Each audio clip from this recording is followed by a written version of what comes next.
The great hall of the Galactic Coalition buzzed with alien voices. Captain Lee Ji-won sat at the small human table, watching the towering crystal beings of the Veltari Empire glide across the floor. Their leader, a massive creature that sparkled like a diamond, approached the center stage. Fellow members of the Coalition, the Veltari spoke through translated sound waves. We have been patient with the humans. Too patient. They refuse to give up their claims in the Outer Rim territories. This cannot continue. Ji-won felt his jaw tighten. Around the hall, representatives from dozens of species nodded in agreement. The Nexus Collective, with their bioengineered bodies, clicked their approval. The energy beings from the Ether Dominion hummed their support. Dr. Choi Minho, sitting beside Ji-won, whispered, "They're really going to do this," the Veltari leader continued. "Humanity has exactly 10 solar days to withdraw from all Outer Rim systems. If they refuse, we will be forced to pacify their illegal settlements." Laughter echoed through the hall. Not cruel laughter, but the kind you might hear when adults watch children play at being soldiers. To these ancient civilizations, humans were babies. Newcomers who had joined the galaxy only 50 years ago with primitive ships and simple weapons. Ji-won stood up. The hall fell silent, not out of respect but surprise. Humans rarely spoke at these meetings. "The human colonies in the Outer Rim are legal settlements," Ji-won said clearly. "We will not abandon our people." More laughter. The Veltari leaders. Crystal body flashed with amusement. "Captain Ji-won, your species is brave but foolish.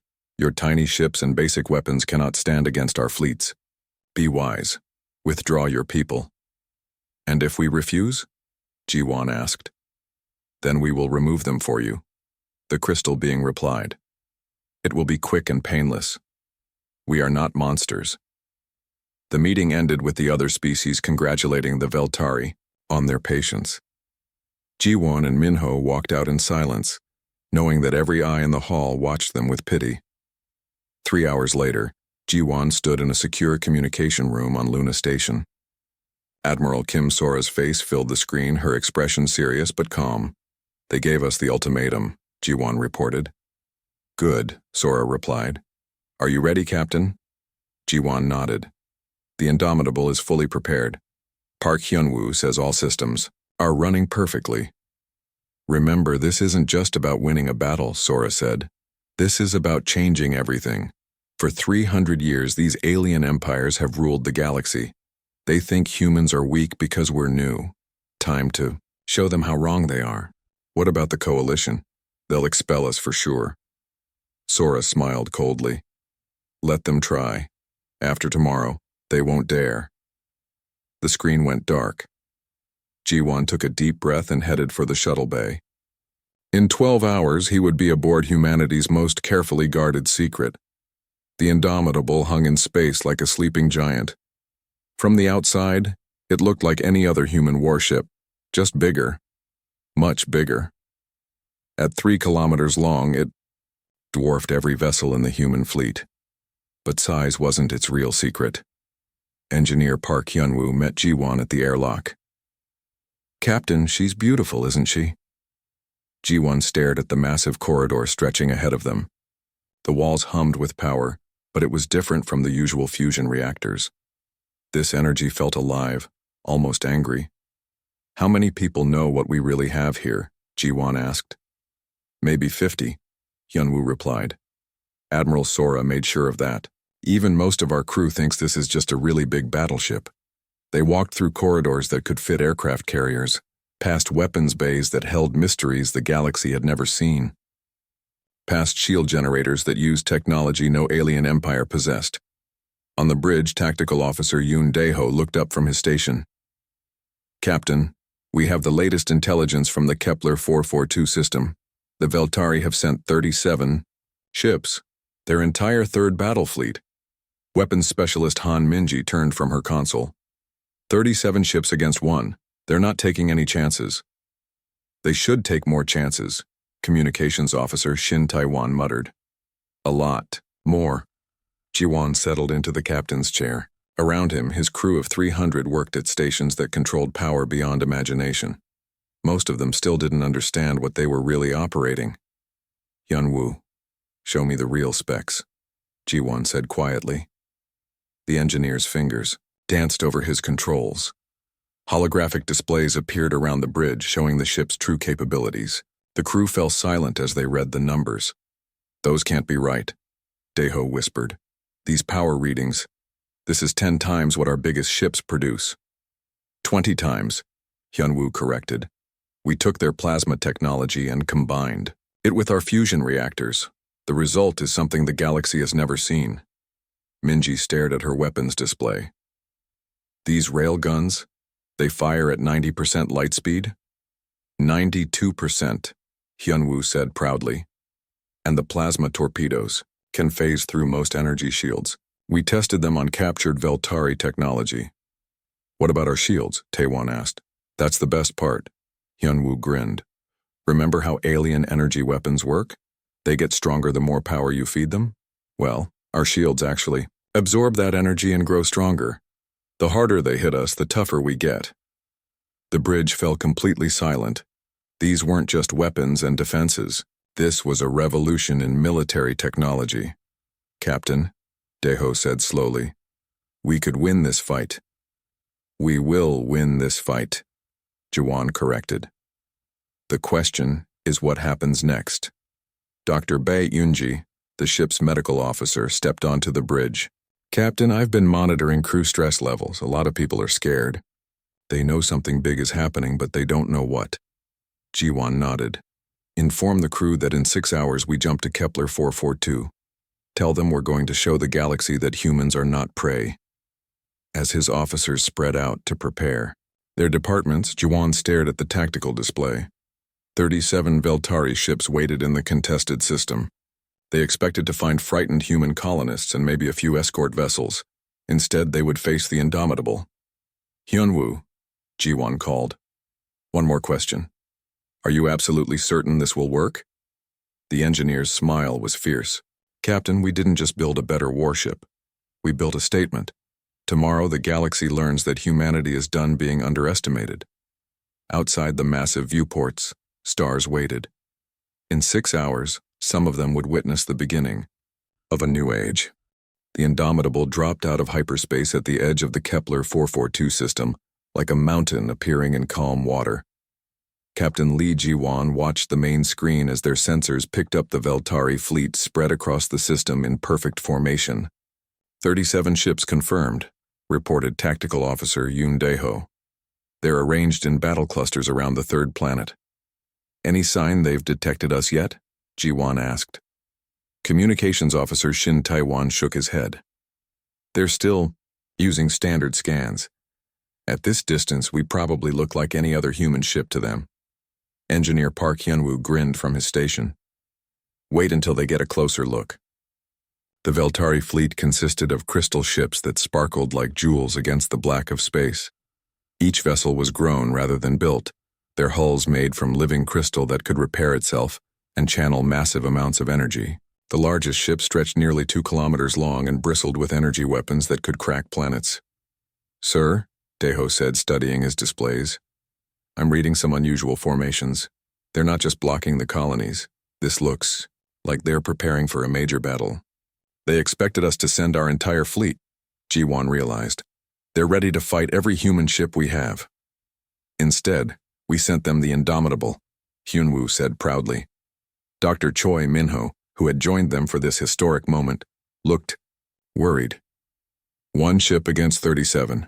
Even with our advantages, the odds seem impossible. The odds were impossible for humanity to reach the stars too, Ji-won replied. We did it anyway. Weapons specialist Han Minji ran final checks on her systems. As a former mining engineer, she understood the raw power of the weapons she now controlled better than anyone. Captain, all railguns are charged and ready. Plasma torpedo bays are loaded. Point defense systems are online. How long until we're in weapons range? Ji-won asked. At current speed, 18 minutes, Daeho answered. Sir, we're receiving a transmission from the Veltari flagship. Put it on screen. The image of Fleet Commander Zelthara appeared on the main display. The Veltari was massive even for his species, his crystal body pulsing with inner light. When he spoke, his voice carried the arrogance of countless victories.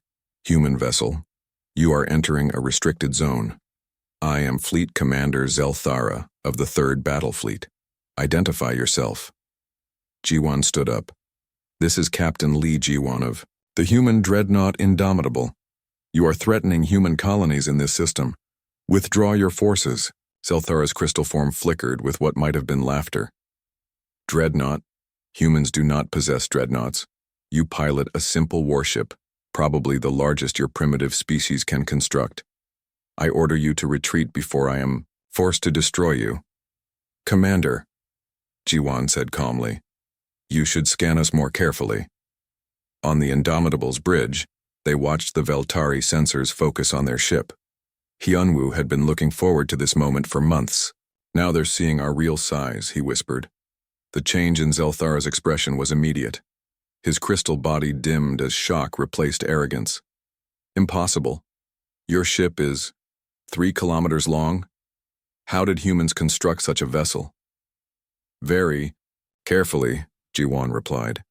Commander, this is your final warning. Withdraw from this system. One ship. Zelthara's voice cracked with anger. You send one ship against my entire fleet? Even if it is large, it is still only human technology. My weapons will tear through your primitive armor like light through water. Feel free to try, Ji-won said, and cut the transmission. Master Sergeant Oh Seong-jin, commander of the ship's marine complement, stepped onto the bridge. Captain, my people are ready for anything. If any Veltari try to board us. They won't get the chance, Ji-won said confidently. Hyunwoo, show them what we really are. The engineer's hands moved over his controls with practiced ease. Throughout the Indomitable, systems that had been running on minimal power suddenly surged to full capacity. The ship's hull began to glow as energy fields activated around it. Energy output is now at maximum, Hyunwoo announced. All defensive systems online, adaptive shielding at full strength. On the main screen, they could see the Veltari fleet reacting to their energy readings. Ships that had been in loose formation suddenly tightened their ranks. Zelthara was probably realizing that human technology was far more advanced than anyone had imagined. Sir, they're moving to intercept, Daeho reported. All 37 ships are closing on our position. Dr. Bae Yoonji monitored the crew's vital signs from her medical station. Stress levels are rising, but everyone is holding together. They trust you, Captain. They trust the ship, Ji-won corrected. Minji, are your weapons ready? The weapons specialist's face was pale, but determined.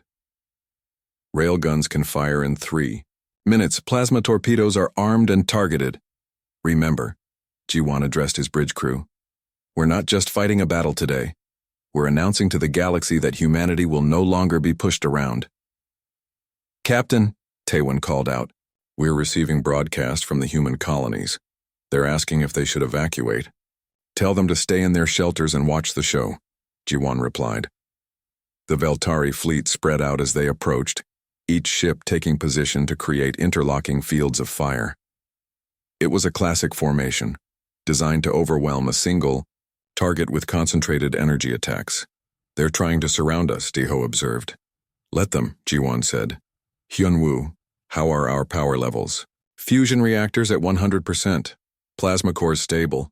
We're generating more power than the entire human fleet combined. And they still don't know about our secret weapon, Minji added. Ji-won smiled grimly. The secret weapon wasn't the rail guns or the plasma torpedoes. It wasn't even the revolutionary shield system. The secret weapon was that for the first time in galactic history, someone had underestimated humanity. Sir, Veltari flagship is hailing us again, Taewon reported. Ignore it.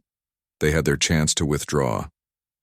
Distance to optimal firing range, Ji-won asked. 2 minutes, 30 seconds, Minji answered. Around the bridge, his crew made final preparations. These weren't career soldiers like many alien species produced.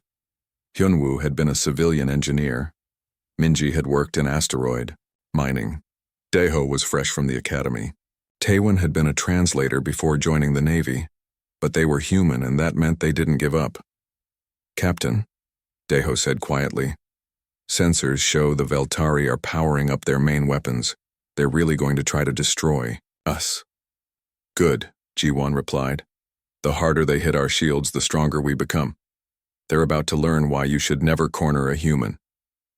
The stars watched silently as the two forces closed the final distance between them. The first shot came from the Veltari flagship. A beam of pure crystalline energy bright as a star lanced across space toward the Indomitable. It struck the human ship's shields and exploded in a brilliant flash that lit up half the system. On the bridge, Captain Lee Ji-won felt the ship shudder slightly, then steady. Direct hit on forward shields, reported Tactical Officer Yoon Dae-ho, his voice amazed. Shield strength is increasing? Engineer Park Hyun-woo laughed out loud. It's working perfectly. Their energy weapons are feeding our shield generators. We're actually getting stronger. Fleet Commander Zelthera's voice crackled over the communication system, full of confusion. Impossible. My sensors show your shields growing more powerful. That's the idea, Ji-won replied calmly. The rest of the Veltari fleet opened fire. 36 more beams of energy struck the Indomitable from every direction. The human ship was surrounded by a sphere of brilliant light as alien weapons poured their power into it. Shield strength now at 140%, Hyun-woo announced with glee. They're making us invincible. Weapons specialist Han Minji stared at her targeting displays. Each Veltari ship was perfectly positioned, unable to retreat quickly from their attack formation. Captain, we have clear shots at all targets. Fire, Ji-won ordered. The Indomitable's railguns spoke for the first time. 6 tungsten slugs, each weighing 10 tons, accelerated to 92% of light speed in the space of 2 seconds. They crossed the distance to the Veltari fleet.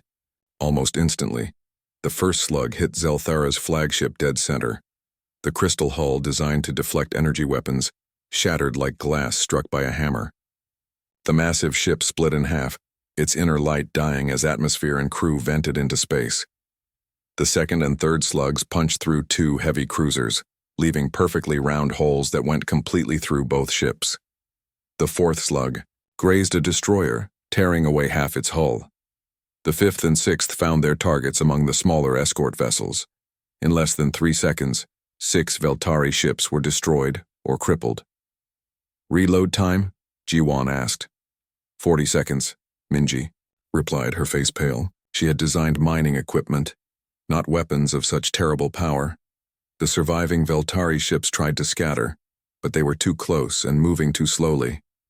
Communications officer Shin Tae-won intercepted their panicked transmissions. They're calling for reinforcements, he reported, and trying to identify our weapon type. They don't understand what just happened. Fire plasma torpedoes, Ji-won ordered.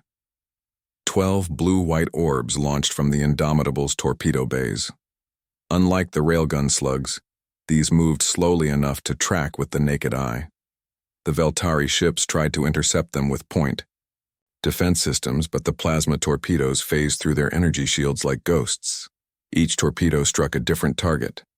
The plasma warheads didn't explode in the traditional sense. Instead, they released contained nuclear fusion reactions that burned through crystal hulls and vaporized everything inside. 8 more Veltari ships died in balls of miniature suns. Remaining. Enemy vessels are attempting to retreat, Dae-ho reported. 23 ships destroyed or disabled, 14 trying to escape. Dr. Bai Yoonji looked up from her medical console. Captain, I'm reading massive stress reactions from the crew. Some people are in shock. Ji-won looked around his bridge. These were good people who had signed up to defend humanity, not to commit what looked like mass slaughter. Even though the Veltari had threatened to destroy human colonies, the one-sided nature of this battle was hard to watch. Open a channel to all remaining Veltari ships, he ordered. Channel open, Tae-won confirmed.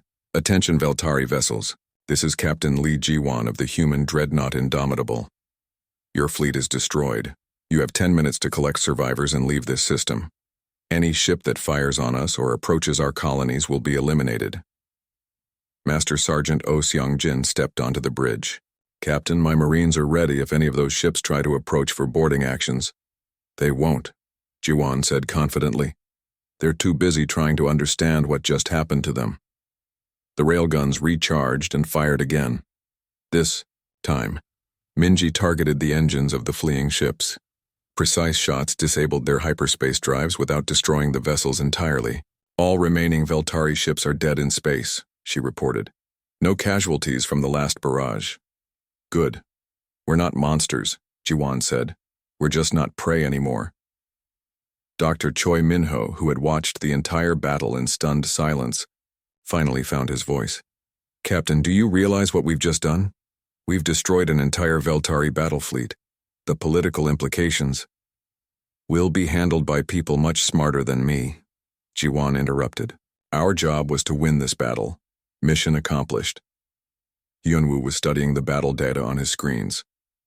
Total engagement time, 8 minutes, 37 seconds. Ammunition expended, 12 railgun slugs and 12 plasma torpedoes. Damage to our ship, 0. 0? Daeho asked in disbelief. Their energy weapons couldn't penetrate our adaptive shields, Hyunwoo explained. And they never got close enough to use kinetic weapons. We're completely undamaged. On the main screen, they watched Veltari rescue ships emerge from hyperspace to collect survivors. The crystal beings worked quickly and efficiently, gathering escape pods and damaged vessels. Within an hour, the system was empty except for debris and the Indomitable. Sir, Taewon said, we're receiving a transmission from the human colonies on the third planet. Put it through.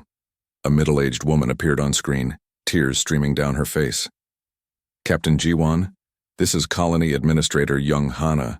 We watched the whole battle. We can't believe it, you saved us. That's what we came here to do, Jiwan replied simply. But how? How did you build such a ship? How did you defeat them so easily? Jiwan glanced at his crew, then back at the screen. We stopped underestimating ourselves, Administrator, and we made sure no one else would underestimate us again. After ending the transmission, the bridge fell quiet. Everyone was processing what had just happened. In less than 9 minutes, they had changed the balance of power in the galaxy. Captain, Taewon said softly, I'm picking up hyperspace signatures. Multiple ships approaching fast. Veltari reinforcements? Daeho asked. No, sir. The signatures are wrong. These are human ships. A lot of them. On the main screen, 50 human warships dropped out of hyperspace in perfect formation. At their head was Admiral Kim Sora's flagship. Looks like the Admiral wants to inspect our work, Jiwon said. Sir? Minji asked. What happens now? Jiwon settled back in his captain's chair. Now the galaxy learns that humanity is no longer the weakest member of the coalition. Outside the viewports, human ships began forming up around the Indomitable like an honor guard. Word of the battle was already spreading across the galaxy at the speed of light. The age of human weakness was over. News of the Battle of Kepler 442 reached the Galactic Coalition headquarters in less than 6 hours. Intelligence analyst Kang Ji-yeon sat in her monitoring station, watching alien communication networks explode with panicked transmissions. The reports are all consistent, she told Admiral Kim Sora over secure link. 37 Veltari ships destroyed or disabled by a single human vessel. Battle duration, 8 minutes, 37 seconds. Human casualties, 0. Sora nodded, grimly. How are the other powers reacting? Panic, mostly. The Nexus Collective is demanding proof that the reports are false. The Ether Dominion has gone completely silent. And the Veltari Empire. Jian paused. They're calling for an emergency session of the Coalition Council. Let them call, Sora replied. We'll be ready. 3 star systems away, diplomat Nam Junho was drowning in communication requests. His small office aboard the human embassy station had received over 3,000 messages in the past 4 hours. Representatives from minor species, trade guilds, planetary governments, and military organizations all wanted the same thing. Confirmation that humanity possessed weapons capable of destroying Veltari battle fleets.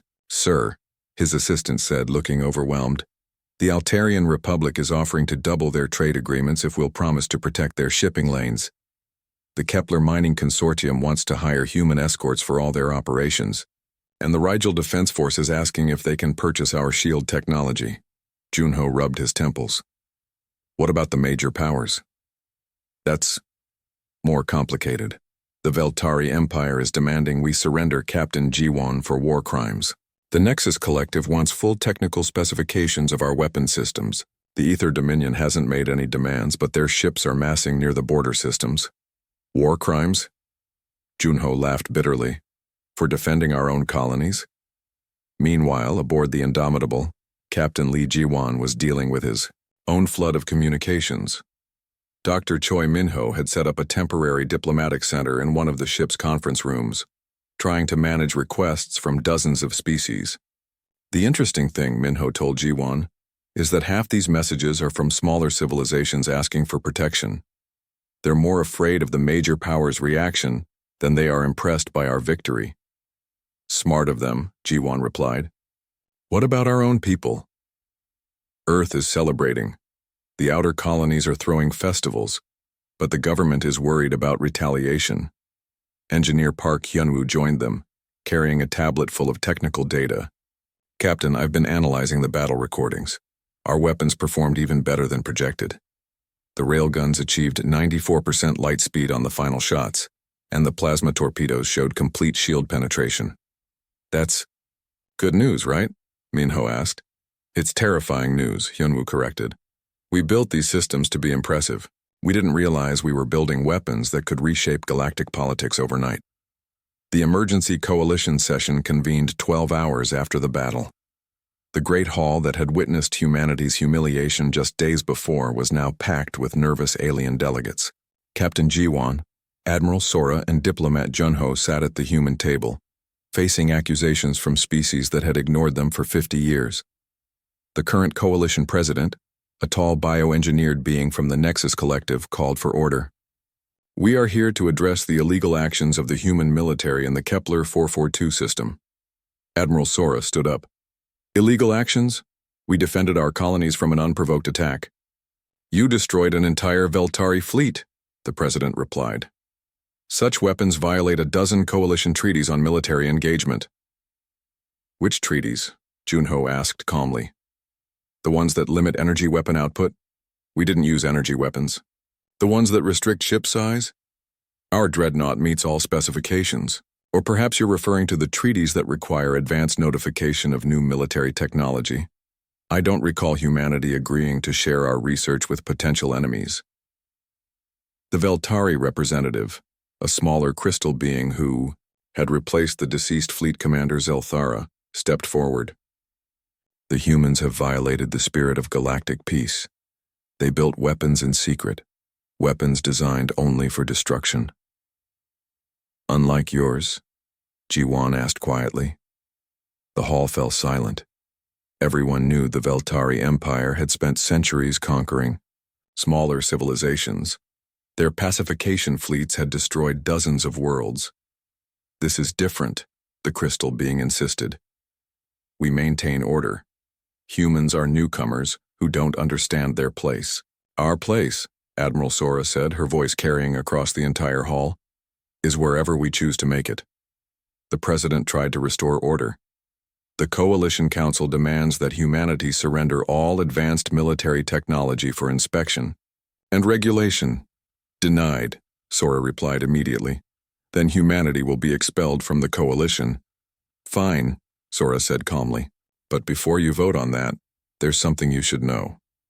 She gestured to Ji-Yun, who activated a holographic display. Images appeared above the hall showing massive shipyards hidden throughout human space. Dozens of ships under construction, all bearing the distinctive profile of the Indomitable. The Indomitable was not a prototype, Sora announced.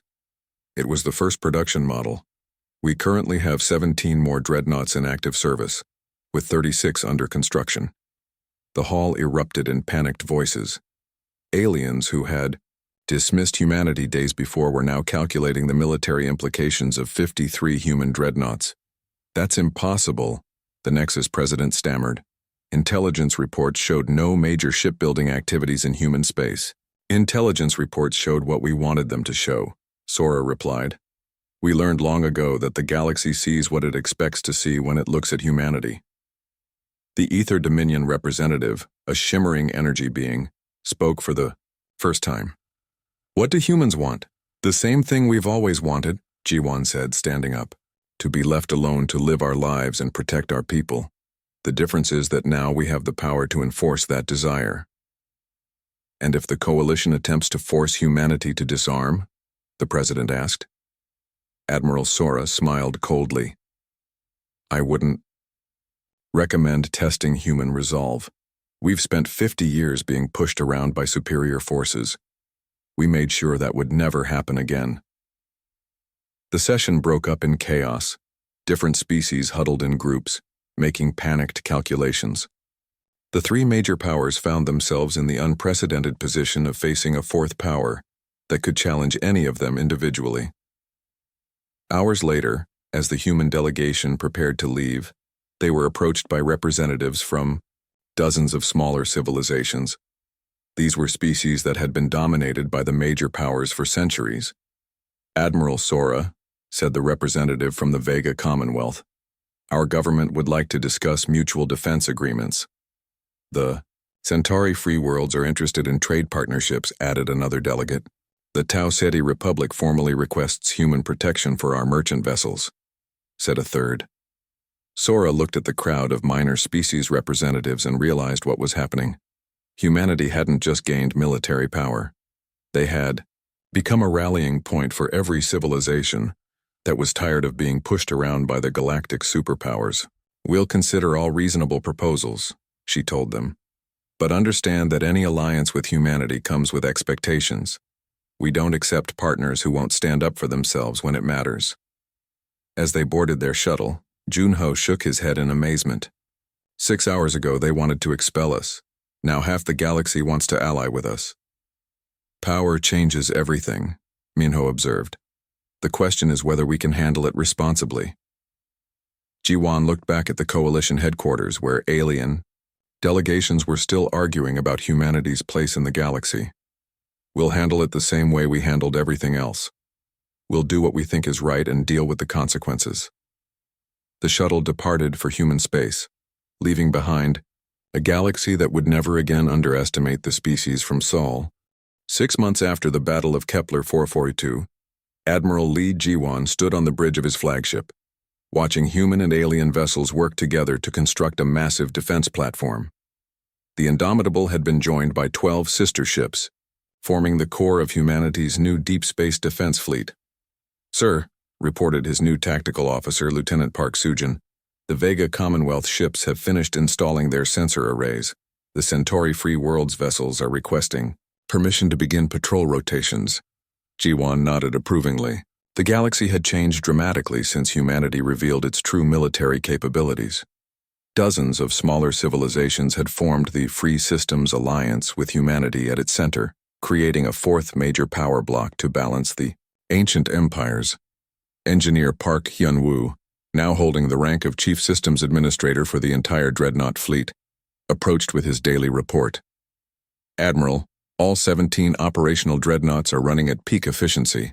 The new fusion plasma hybrid reactors are exceeding all performance expectations.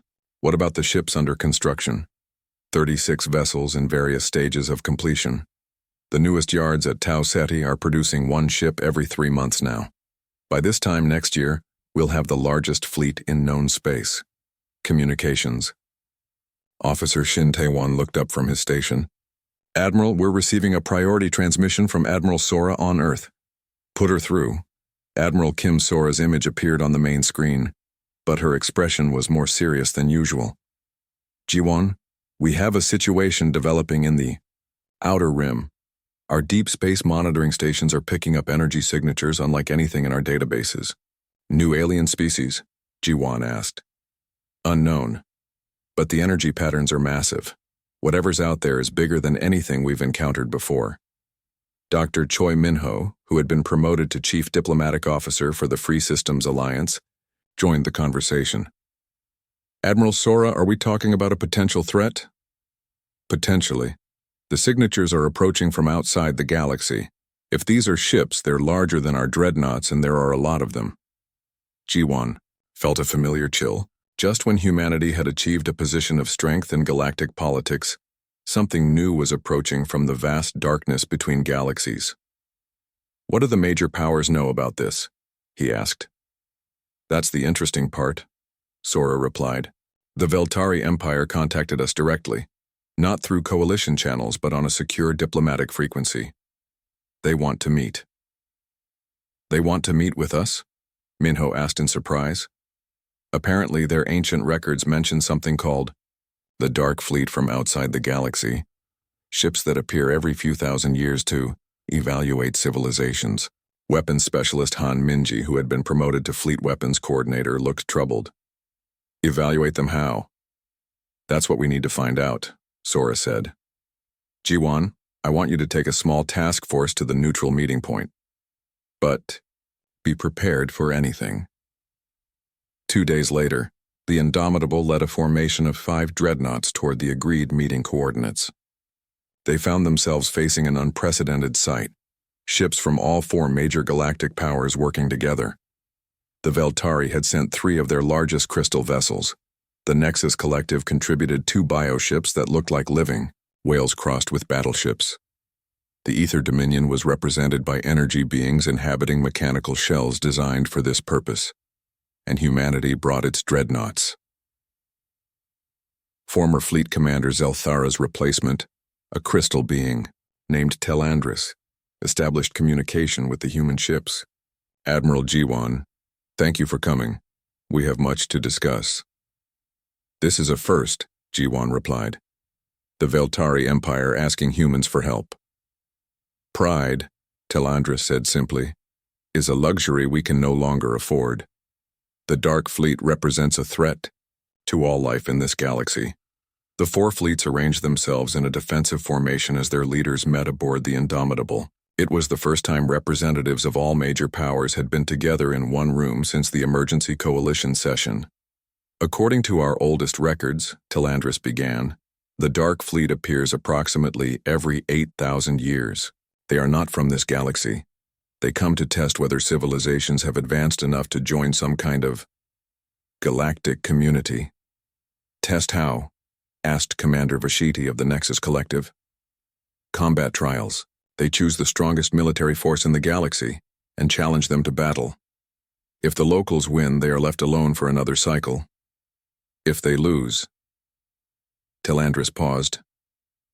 The records are unclear, but it appears civilizations that fail, the test are harvested for resources and genetic material. Admiral Sora, who had arrived aboard her own flagship, leaned forward. And you think humanity should represent the galaxy in this test? Your ships defeated our best fleet in minutes, replied Overlord Kethmore of the Ether Dominion. If anyone can face this dark fleet, it would be humans. G1 looked around the table at beings who had dismissed humanity as primitive just months before. What's in it for us? Why should we risk our ships and crews for civilizations that treated us like children?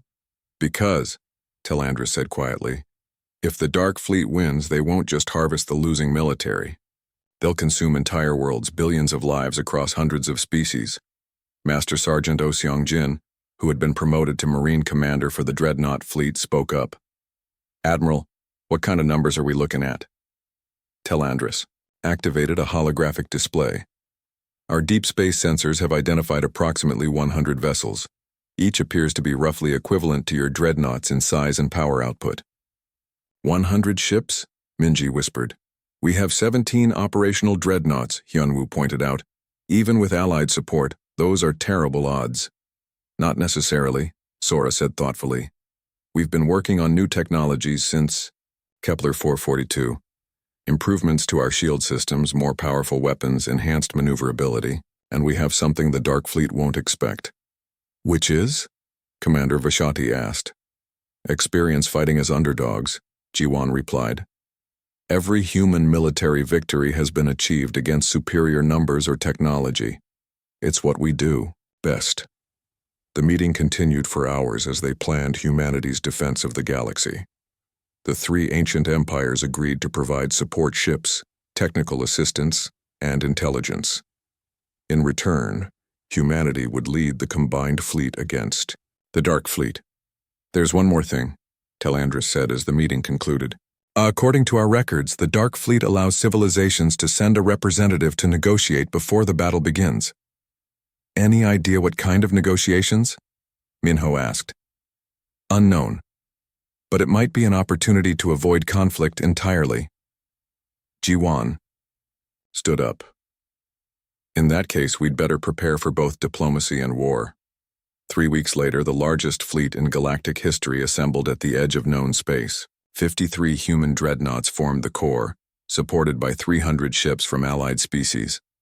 Admiral Jiwan commanded from the Indomitable, while Admiral Sora coordinated overall strategy from her flagship. Admiral, reported intelligence. Analyst Kang Ji-yun. Sensors are detecting hyperspace distortions. Multiple contacts approaching from outside the galaxy. On the main screen, ships began appearing from the darkness between stars. They were larger than human dreadnoughts, darker than space itself, and moved in perfect formation. As the last ship emerged from hyperspace, the count reached exactly 100 vessels. Sir, Taewon announced, we're receiving a transmission from the lead ship. Put it through. The alien that appeared on screen was unlike anything in galactic records. Tall and elegant, with features that seemed to shift between different evolutionary paths, as if it represented the best of multiple species. I am Arbiter Kexhan of the Evaluation Fleet, it said in perfect standard galactic. We have come to test this galaxy's worthiness for advancement. Your species has been selected to represent local civilization in the trial. I am Admiral Lee Jiwan of the Human Defense Force, Jiwan replied. We're honored to represent our galaxy, but we'd prefer to discuss this peacefully. Peace is an option, Kexhan agreed. If your civilization can demonstrate wisdom equal to your power, we will send a small delegation to your flagship for negotiations. As preparations began for the most important diplomatic meeting in galactic history, Jiwan reflected on how far humanity had come. 6 months ago, they were the weakest species in known space. Now they stood as the galaxy's protectors against an external threat. Admiral, Hyunwoo said quietly, whatever happens next, we've already changed everything. Humanity will never be underestimated again. Jiwan watched the Dark Fleet maintain perfect formation while preparing to welcome alien negotiators whose technology could determine the fate of trillions of lives. Let's just make sure we're worthy of the responsibility, he replied. The stars waited to see if humanity could protect the galaxy that had once dismissed them as primitive newcomers.